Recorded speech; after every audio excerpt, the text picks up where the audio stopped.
In today's episode, I'm going to kind of defend burnout, which is not something that you hear very often. For context, Amber and I both were burnt out last week. And not a little bit. She messaged me. When did you message me? Friday or Saturday, the week before? I think it was, yeah, like Sunday. And Sunday, and basically just said, I need the week off. And I said, of course. And then I did not expect to have happened what happened, but I handed in the final chapter of my book and basically collapsed. Full on. It was an experience that I've never had before. I have had experiences before where my body's kind of given out because I've just gone really hard for a period of time, and I kind of just sleep for a day, and then I'm fine. This lasted a week. I'm still not 100% myself. I still have physically, my stomach is not quite where it needs to be, and energy wise, I'm just not there. And it's been a week or so, and so I thought that it would be good to just talk about burnout and why it happens a little bit. And I'm interested to hear from Amber a little bit, because as somebody who owns the business, I'm fortunate enough to have people who work with me that can take some of the responsibility from me. And if I don't want to log into, let's say, social media or whatever, I don't really have to. Whereas if you work for somebody else, or you have a job where you work for yourself, that might not be an option.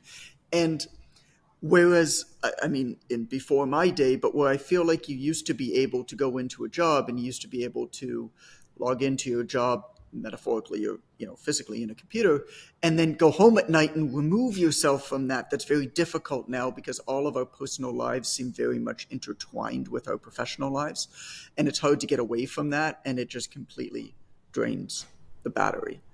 And so I wanted to hear from you a little bit, Amber. I can get into my stuff too, but I wanted to hear a little bit from you, kind of what happened. Oh man. So obviously not this last weekend, but the weekend before, I had a massive panic attack, out of nowhere, lasted probably for about an hour, and my body just collapsed, brain meltdown, couldn't breathe, all of that fun stuff. And that was just kind of after constantly being on all of the time. What I love about what we do is that nobody is just a customer. We know who you are, we know your background, and we deeply care. And the problem with that is that we feel a sense of responsibility, or at least I know you do too, but when someone messages me at 9 p.m. at night because something's not working, I know how anxious they're feeling, and I feel the need to respond because I want to stop that for them, because I know that feeling and I don't want it to last any longer than it needs to. And so I was constantly on. If I'd wake up in the middle of the night, I would check my phone to see if anything was going on. First thing before I even get out of bed, checking my phone to see if everything's okay. Before I go to bed, checking again. So literally on all of the time, plus all of my normal life stuff. And I have a lot going on. And so there was just never a period where I could just shut down. And so my body and brain were like, nope, force restart. You're done. Yeah. In the past, what's happened to me has been kind of similar, I think. Particularly, I guess, more when I was a solopreneur, like a solo guy with kind of a virtual assistant or something. It was 24/7. And I think that's what a lot of people don't appreciate when they start working for themselves. They see all of the good parts. They don't see all of the other aspects of it, where really what you're actually doing is you're trading your 9 to 5 for a 24/7.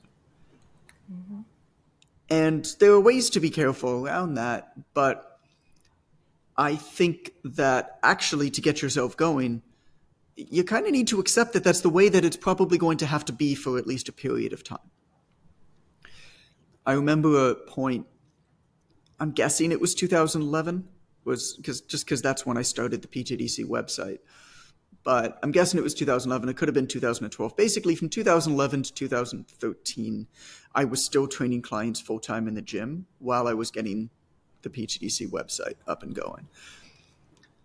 And so I was very much mean, I could do it. I was whatever age I was. I was in my mid-20s. I could do it at the time.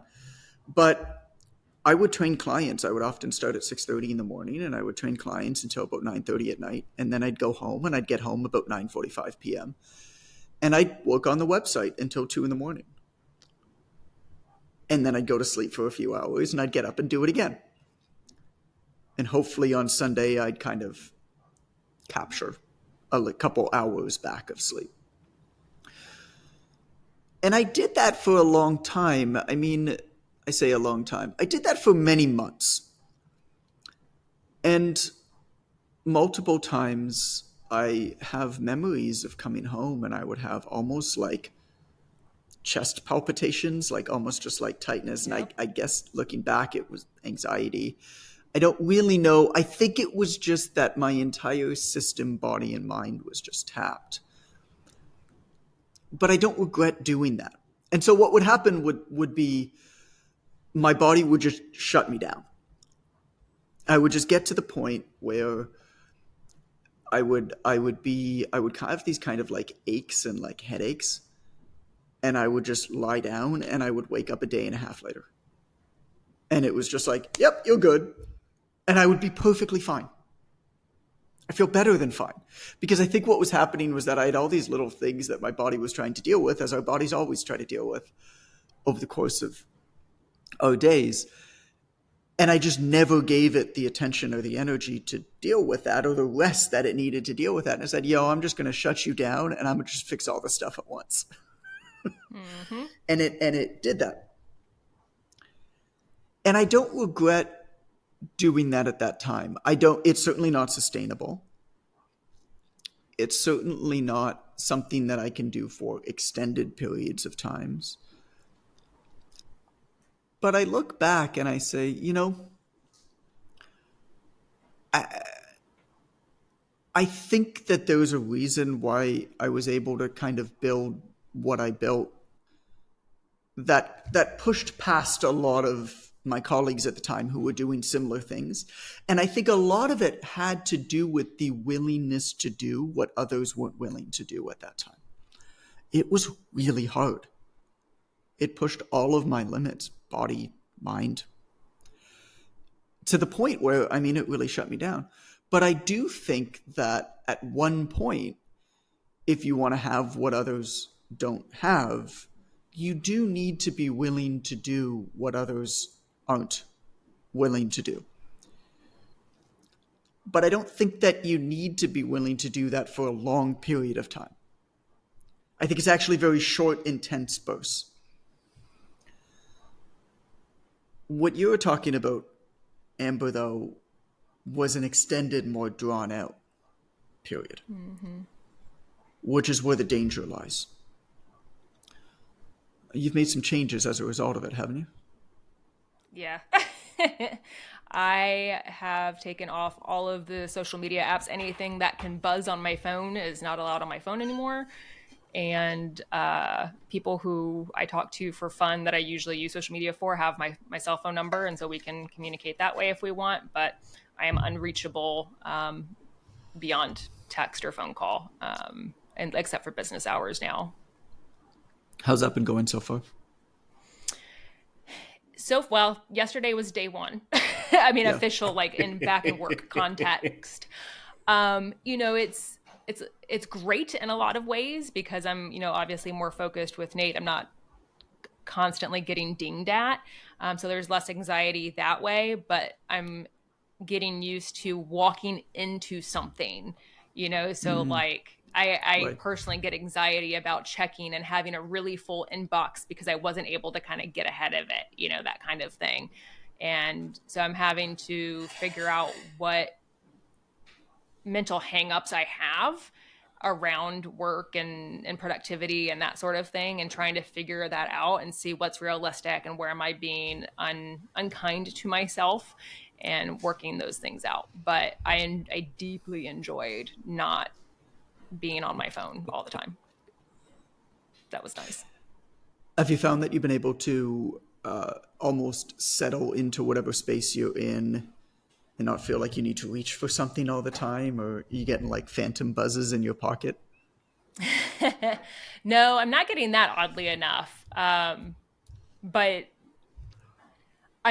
there is the muscle memory, that I'm Yeah, kind of fighting against. Kind of like when someone smokes for a long time, they're just used to going hand to mouth, right? And so I'm used to just grabbing my phone out of my pocket all of the time, and so I'm trying to learn just to like set it in the corner of the room and let it charge, and not physically right. have it on me.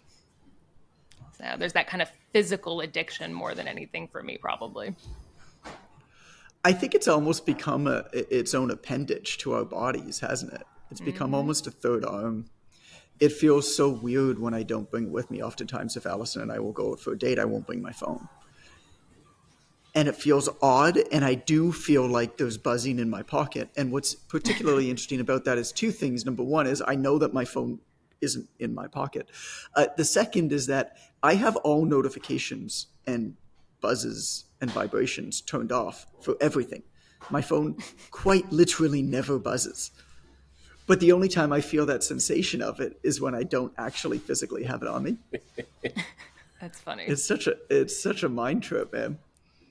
Brains are It's weird. such a mind trip. Brains are super weird.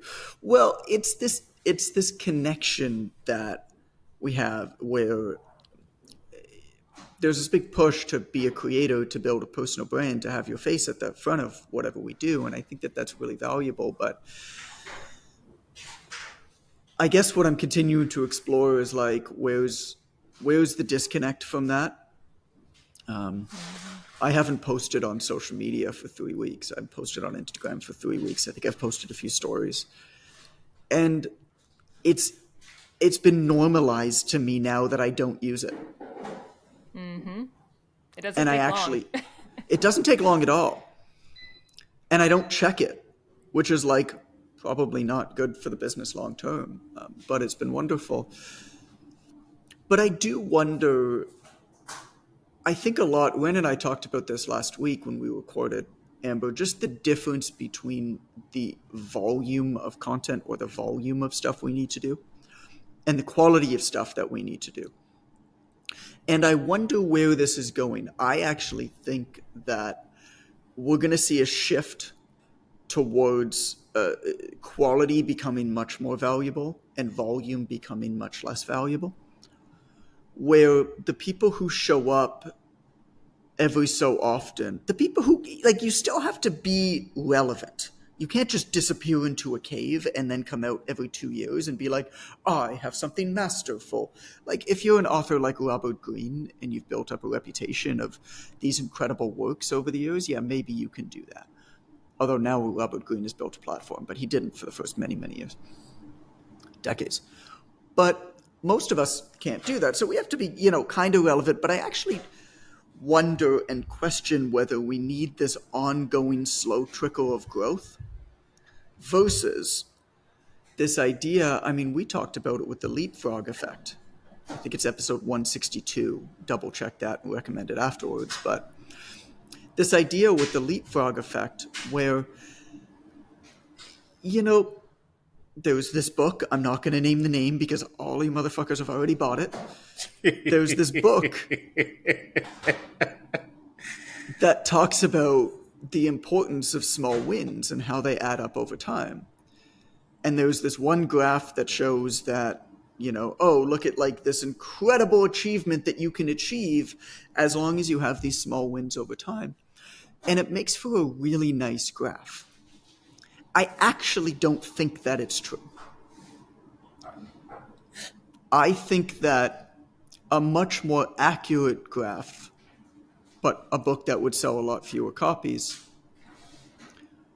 would say you actually need to completely blow yourself out with comically intensity for very short periods of time in order to leap on to the next level. And then you need to maintain small, manageable growth while you prepare for the next leap up. And I actually think it's that way with fitness. I think that we need to keep moving all the time, but y'all, if all you do is just go for walks, you're not going to be in that good shape at the end of the day. I don't think that there's anything wrong with walking. I think walking is fantastic. I think walking is also a great start. But you're not going to get into good shape by walking, straight up. But you're going to be able to maintain a level of fitness that is pretty decent if you push hard to get yourself to a new, call it homeostatic set point, to a new level where you're in great shape. And then you do, call it smaller, more moderate, more manageable things for an extended period of time while you prepare for your next level of intensity. And I think that's what's missing, is you'll never actually get to that next level if you don't really push hard at any one given time. And I think we should design that into what we do. One of the reasons, for example, that I designed my platform the way that I designed it when I decided that I was going to try to become relevant again after becoming irrelevant for a couple years on the internet, was I knew that this was going to have to be something that I was going to be able to do when times aren't good, because it's really easy to do things when times are good, and we often make plans for the best of times, not realizing that plans that we can maintain in the worst of times, we can also maintain in the best of times. Plans we can only maintain in the best of times fail when we're in the worst of times. And we have both. Last week for me was the worst of times. I mean, I recorded this podcast with Ren. We finished the recording at 12:45 p.m. my time. And I went and I lay down. And I got back up out of bed at 8 a.m. the next day. I mean, there was just nothing else that I could do. But it still worked. We still recorded the podcast. Granted, I didn't post on social media. I could have easily reposted something, but I just didn't care enough. And I still got out my Friday email. One of the reasons that I designed the Friday email the way that I did, if you're not on that list, just go to 5repsfriday.com. I send out a Friday email, is because it's something that I know that I can maintain no matter what's going on. It's a very simple email with 2 coaching concepts, with 2 business nuggets, with a quote, a couple little jokes and stuff in there. And it's something that I know that I can maintain no matter what's going on. I designed it to be very, very light. Knowing that there's going to be points, i.e. when I hand in the manuscript for my book, I'm going to be writing, I plan to be writing, full-on blog posts again. I plan to be going full bore back into content. But I can't do that when I'm writing a book. And so the book is a period of intensity for this big project that I hope will leapfrog me to that next level. But while that thing's being built, I can't possibly maintain growth-oriented activities anywhere else. I basically need to design things that are maintenance-level activities anywhere else. And that's why I love what you do with your content, is because it's so repeatable. Right? I need that break, cycle. Man. You know, we're talking effectively about allostatic load, right? And it's not just a business stress. It's the stress of current experiences. It's the stress of previous and traumatic experiences. And it accumulates so insidiously that you don't notice it sometimes logically until your body rebels against it. Until your central nervous system literally says, that's it. That is it. I am so tired of you people. I'm walking. That's what happens. And your central nervous system walks out the door. You people. Who are you calling you people? All you people. You peoples. And your central nervous system, man, just walks out of the door. It's like, if in order for me to keep you alive, you dumb, stupid human, I've got to shut everything down, or you're going to blow it. You're going to end our one existence if I don't shut everything down now. Hit the kill switch. Look at what you made me do. Right. You made me do this. Right. So you're talking to a person who is about to round the corner to 50 years of age. Age gives you insight, amongst 50? other things. Is that with a 5? 550, man. I'm a few short months away. Do you remember when you turned 10 years old? Do you remember that? And No. think that you're now 5 times that old. I know. They didn't have birthdays back then, John. Do you remember birthdays when weren't you invented till I was 15. Do you remember when you turned 20 years old? You're about to turn 2.5 times Right. that. Jeez. Dude, I came in at 40. I worked in a gym facility for 2 weeks, and I was like, that's it. I got to figure out how to do this a different way, right? I'm going to crash. 2 weeks of 5:30, 5 a.m. clients. I was like, there's got to be a way to do this on a computer, right? That was my introduction to online training before I knew who Jonathan Goodman was or before I knew what 1K Extra was or any of that stuff. It was out of sheer necessity not to overload my central nervous system with things that my body was unwilling to handle at that point. So back to your point, John, the method that I use for the 4 weekly cycle of social media of content, that first week becomes so important, the engagement week, because counter punching is easy for me. I'm a natural born responder, counter puncher. I may not instigate the fight, but I'm very good at dodging and throwing a haymaker. So it's always been easy for me to respond to other people's questions, comments. It's always been easy for me to say something witty after someone says one thing. It's just the way my mind works. So that week for we me, see it here, and it's incredible. You're like one of my best friends growing up. His name was Adam. Mm-hmm. Adam was the funniest guy that I ever met, and Jewish, obviously, because Jews are often pretty funny. Right. But he would just be quiet the entire time. We'd be at a party or something, and he would just be quiet the entire time. And then he would just say one thing. Dude. And then he would leave. That's so And me. that one thing was the funniest thing. That's so me. That's you on this podcast. I'm talking for like 10 minutes about something or something or something. And all of a sudden you just throw in this metaphor that has this way of just summing up everything that I just said in a single metaphor. And then I feel like a dolt. It's just Adam all over again. To Amber's credit, if you two will remember, when I first got attached to this organization, I thought she was 2 people, right? Yeah. Because in some communications, she was using her married name, I assume, and in some communications, using her divorce name. So because of the responsiveness of these 2 Ambers, I was like, these 2 people are on it. Turns out it's one human with a child and a whole other job. And I'm like, just how the fuck did she, how can you be so omnipresent? She was everywhere. And I was just waiting. I was like, man, this cannot be a sustainable way of living. And as a person who's had 2 anxiety attacks themselves, I realized, man, I'm glad to see the erecting of the boundaries for you, Amber. Amber, tell me more about erecting thing. We have to save that for our After Dark episode.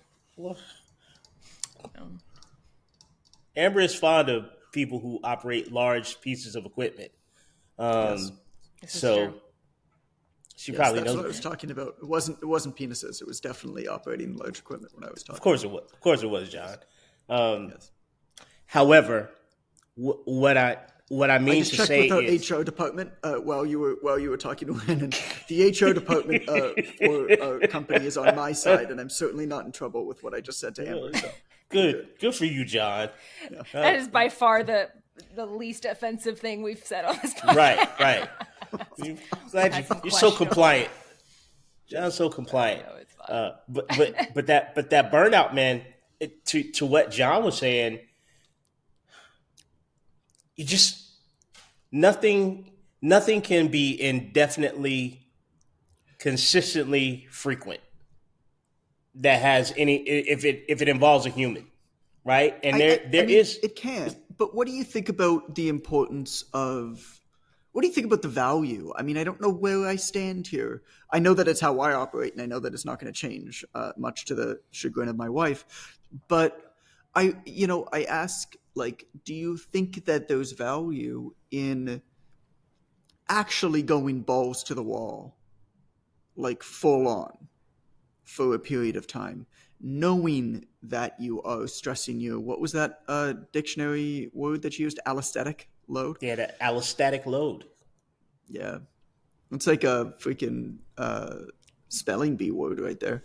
It is. That's P and Knowing level that you're 2 stuff stressing, there. yeah, knowing that you're stressing your allostatic load, but in order to create great work and stand out, I think you kind of need to, right? Maybe. I think it depends on the quality of the work and a willingness to trust that the work was quality, right? We get so caught up in tinkering with. I'll give you an example. I play horrible golf, right? I'm not a great golfer, but I do it for fun. I love it. Particularly with the irons, I struggle. And anybody who knows anything about a golf club, the iron has a slant to it. It's not the iron is not exactly in line with the shaft of the golf club, so it's got an angle to it. When you set it on the, I mean, I don't know how to explain it. It's got a curve. With the ball. Go on. That's always good. Slightly to the left. Slightly Yeah, to the left. curved left. But it's got an angle to it. So when you hit the golf ball, the idea is not to try to lift it off of the grass. The iron is supposed to do that. And one of the things that I struggle with is trying to hit the ball into the air instead of hitting through it. You're supposed to strike it like it's going to go straight. The angle of the, and we do that with our activity. We do that with our lives. We do that with our projects. We just don't trust that steady, true strike is going to deliver what we want out of the project. And then we end up coming back to tinker. You've got to see. Can't just post. I've got to check every 5 minutes to see how the post is doing. And I think that lends itself, John, to what you're talking about. Quality lifts the ball by itself, right? You don't have to do a lot of extra things. You don't have to make sure. You don't have to go back and check and do it every day. And that's hard to trust. But I see social media platforms leaning away from quantity and leaning towards quality. Even Instagram has recently gone the way of search engine, right? They had these posts all last week talking about how now Instagram is a search tool. Use the search function. Oh, really? Yeah. So quality is going to start to dictate. I don't pay any attention to any of that. Yeah, what am that's I? all right. What did the rich people in Silicon Valley tell me to do today? Yeah, the rich people in Silicon Valley told you that the subject matter is going to become increasingly more important than the frequency that you're posting. You already see social media experts, if there is such a thing, it's like saying a tall midget. But you already see people, social media experts, saying that we've offended a new group today. The polyamorous, vegan, Burning Man midgets will no longer be listening to our podcast, John. But they'd be really good at jujitsu because they can just get under the center of gravity. Probably so. And they don't want to be too tall. I think they wouldn't want to be too tall of a little person. I think they'd want to be low center of gravity. Yeah, that's what I'm saying. Take out the legs. Yeah. Please, and just think of all the money they'll save on ice if they do cold plunges in the morning. It's like an 8-ounce cup. But what I'm saying, if I'm saying anything at all, is that now social media experts tell us that hashtags are no longer a big deal. The hashtag that drove the quantity of people to a certain thing. Now it's all about the quality of what you post, what the subject matter is, and people's tendency to search for it. Well, that makes a whole lot more sense, doesn't it? I think people who overlook quality for quantity in any situation, really, the balloon's about to burst. I think it has to. It has to. Like the way that I look at it. I mean, I do far less actual research than you do, Ren. Right. I have no idea what social media companies say. I pay no attention to what the algorithms are choosing for. I have no clue. I sit and I write stuff on Twitter, and then I sometimes screenshot it and I post that on Instagram. And sometimes I just go through an extended phase like what I'm in right now where I just couldn't be fucked and I just don't do it. Right. So, I mean, that's me though. But I look at it and I say, it has to. It's so easy to create just massive amounts of content. Uh-uh. How many platforms are there out there where you can use AI to create all of your content for the year now? And All of them. you Jack. can use CapCut to do video things, I think, right? Amber, CapCut is video, something or other.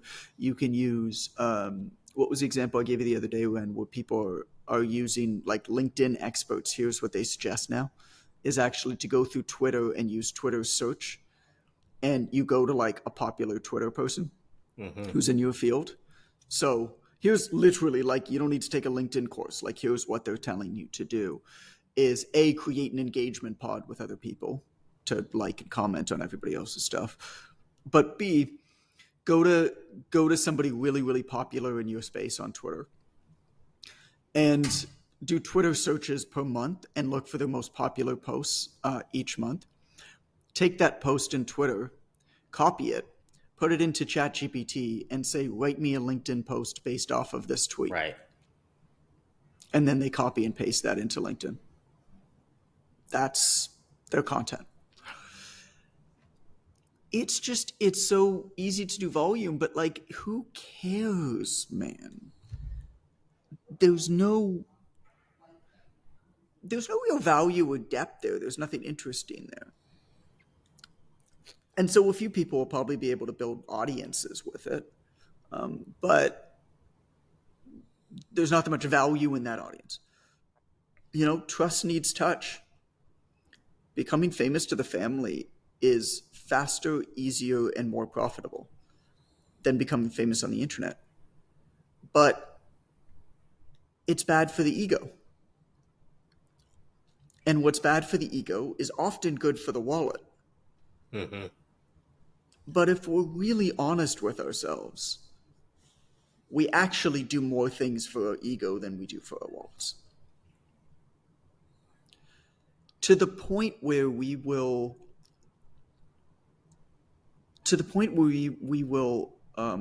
exhaust ourselves, burn ourselves out, and frustrate ourselves. And I think that those who are able to take a much more moderate approach ongoing so that they can actually do something meaningful, maybe that's just create a really, really great coaching program. I mean, it doesn't have to be a book. It could be what you've built, Ren, which is just a coaching program that you just put so much into your own education so that you can support people, but put so much into the people that you work with that they do great and that thing becomes a giant stone wheel. And as we know with giant stone wheels, it takes a lot of effort to get that thing going. But once it starts rolling, you just got to tap it to keep it moving. And momentum continues to build and build and build. Or maybe it's a project like a book that you're going to drop every few years, or a software platform, whatever else I decide to do in the future. Who knows? But it takes a lot of work behind the scenes to do that thing. And that work has to be intense. That work has to be all in. Has to take a lot out of you. You got to be willing to change. You got to be willing to explore new territory. You've got to be willing to get very uncomfortable, which is unbelievably hard to do, isn't it? But I think there there's was a guy. Difference between. Go ahead. Go for it. I want to hear what you have to say. There's a difference between choosing to do it, right, and being reactionary, right? Like what led to it in the first place. And so, like for you, this was a deliberate choice. You were going to go balls to the walls, get this done, and there was an end date, and it was purpose. It was you chose to do this, right? And that period of time where it's really intense was productive and fruitful, versus when you hit burnout and it's reactionary, or kind of like when we were talking about chaotic ambition and true ambition, it's a lot like that. What actually led to the burnout? And so, like, for me personally, it was a very reactionary and trying to juggle all of the things, do perfect at all of the things, and my brain just quit, um, because it wasn't thoughtfully done, you know? Right. And so for people listening, I do want to make that distinction that there is a very much of a difference when you're going balls to the walls and there's a deliberate purpose to it versus being reactionary to your environment and the way that you have things set up. Part of my struggle now versus when I was in my 20s and doing this, and I wonder, Alice and I were talking the other night about, because this when my body has just been beaten down, has been extended for longer than it's ever been before. And maybe I'm just getting old. I don't know. I mean, I'm 38. I got some commentary there, John. I can give you some clues, buddy. I think there's probably something to be said for that. Yeah. I mean, there's also just been a lot going on with us personally. We've had some personal stuff that's been pretty tough going on, and there's been a lot going on. But I don't have time to really recover anymore. When I was in my 20s, I could sleep for a full day. Right. Well, I have a 6-year-old and a 1-year-old. Number one, I don't want to sleep for a full day. I don't want to miss a minute, man. And that's part of it, is it's all so wonderful. Jennifer, who I work with, what did she say to me? She said something like, I'm sorry that you've been so overwhelmed. Because I just said, like, don't send me anything this week, right? Like let's start again next week. Like, basically, like, take some time to chill this week because I'm chilling this week. Right. And she said something like, I'm sorry you're so overwhelmed. And it kind of hit me at that point that I'm not actually overwhelmed. It's a matter of just wanting to do everything. My problem is that there's just so many things that I want to do on any given day. I want to be everything to everyone. I want to write the book. I want to grow the business. I want to be the swole old man. Like, I want to read books. I want to be the guy tossing my kid in the pool. I want to enjoy a beer with some friends. I want to do it all, and I'm not willing to give any of it up because to me it's also wonderful. And so it's not so much an overwhelmed thing. There's just so much cool shit to explore, man. This is why I never understand people who two words I never understand from adult humans. I'm bored. I'm so bored. I'm like, because they try to watch Netflix. Netflix bores the living hell out of me. I can't watch it. I tried to watch Netflix last week because I was like, now's my chance to like watch Netflix. Right, I got some time. I'm just like hanging out in bed or whatever. And I tried to watch it. I was bored. I was like, I was bored out of my mind. That's an argument my mom and I have had. She's like, you don't know how to relax. Because like for her and my dad, like they can sit and watch a game or whatever. I'm like, oh my God, no. Like, right. I don't understand people who go and sit at the beach for hours. My brain like gets itchy just thinking about that. Yeah, but at the same time, I can sit and read a book for hours. Relaxing looks different for everyone. Yeah. Well, that's different, right? Like that's mentally engaging, So like there's so many different ways to relax, and so like what works for one person is very different than what works for someone else, and so you have to find what does help you relax. And like for me, it's usually working or tinkering on something, versus like just laying there. Because I had to do the same thing. I tried to lay down and just not move for a while. I was like, this is sucks. Right. It's funny. So, I think there's a difference between purposefully sort of decompressing, disconnecting, Yeah. and being bored, right? Because your disconnection doesn't have to be that you sit quietly for 30 minutes at a time. It could be that, I don't know, it could be that you knit.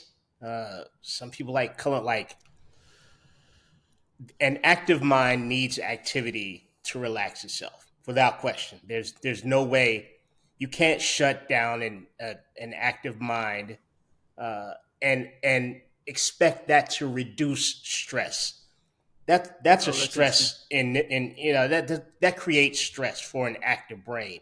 What? But there are ways to de-stress that don't involve, like Amber said, reacting. It's the firefighter who exhausts themselves, and that's a real thing. I love the leapfrog system because since John mentioned it, it's given me an opportunity to purposely define exactly, and I do it in months, John, purposely define what this month's thing is going to be and purposely set aside all the other things that could distract me from that thing. It's a brilliant system for me. I've not gotten so much done in a 3-month period of time as I have since you mentioned that on the podcast. But it also allows me to not burn out by trying to do the 6 other things that could be paired along with the leapfrog thing that I'm working on at the time. It's really helpful. And it helped you get that book done. So let's cut it. Let's cut it there, because I think that's good advertisement for this other episode that I'm going to recommend to you. Nice. And I agree. I mean, one of the biggest benefits, one of the best things I think that anybody can do is to focus on the thing that they're doing, knowing that it's going to be okay, whatever they're not doing. Mm-hmm. And that's one of those things that's really easy to say and really, really hard to do. I really need to build this thing. I really want to focus on this course I'm doing. I really want to, whatever it is that you want to do, write this book, build this business, network with these people. But then the minute that you start doing it, you say, oh, but I'm not doing that. And all those people over there are having success doing that. Oh, maybe I should do that. And all of a sudden now you're just jumbled. And so this leapfrog is how I learn. It's how I put focus on kind of one project at a time. And it's kind of developed over time. It's kind of my own philosophy to call it achievement. So did you get the episode number, Amber? I saw you were looking at 127. 127. Okay. So have a listen to that episode. It's episode 127. Thanks for hanging out with us. This kind of conversation exploring Amber and my combined burnout and Wen's level-headedness. Old age. We need to better time it next time, so only one of us is up the crazy tree at a time. I mean, but do we I don't clearly that's not possible. But I mean, clearly. But it was fine. I mean, isn't that reflect on that for a second, right, Amber? If you're listening here and you're a part of our platforms and businesses, did you even notice? Right. And talk about a business that operates well. We had January is the best month of sales we've ever had in our business. February already is turning out to be better than January. We the online trainer mentorship, I mean, we shut down registration for February because we filled it. And I mean, it's February 6th. We're accepting people for March now, and we'll fill March. And so we're getting more interest than we want to service. We could expand, but we don't want to because we offer a great service, and and so part of this is a lot of the systems and stuff that we talk about on this podcast. But a big part of this also is building a manageable business that works even when you're not working well. And that's things like moderate output. Make sure that when you build a product, it's a phenomenal product that operates well, like the online trainer mentorship, for example, like Quick Coach, that doesn't require a lot of touching. Or if it does, you just have great humans involved, like we do with the mentorship. And then make promises to your audience, to your community, to yourself that don't require that much intensity of effort ongoing every week. You can add that stuff in, but you don't want to create the expectation of it. So I would have loved to send a more detailed email last week, in addition to the Friday email, but it didn't happen. But the Friday email still went out. Right? And so it's not good that both of us were down and out at the same time, Amber. But it was fine. But if you think about it, the fact that nobody missed a beat anywhere, right, that's pretty cool. Definitely. Anyway, episode 127, Leapfrog, something to do with Leapfrog. I don't know what the exact title is. You got it. The Leapfrog effect for better focus. Yeah, sure. That's funny. Right. Whatever. Have a listen. All right. Bye. Bye.